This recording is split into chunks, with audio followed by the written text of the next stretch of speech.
mampiavaka anay iny baka Antsalova tena mainty rano zay baka nandeha tomboky roa andro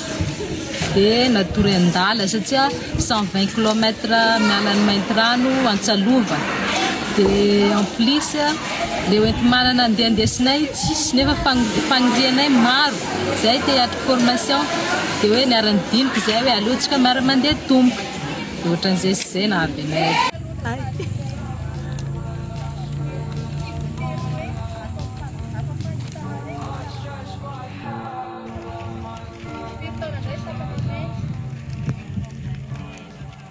Sakafo zao 35 km mialana Antsalova zay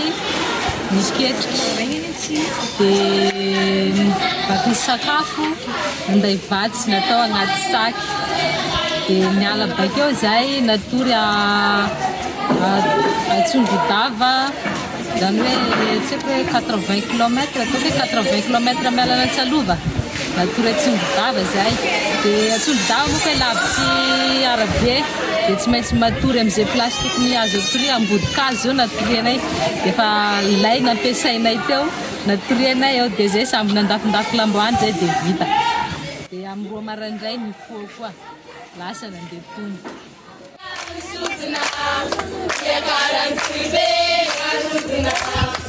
Ala izy rehetra misogina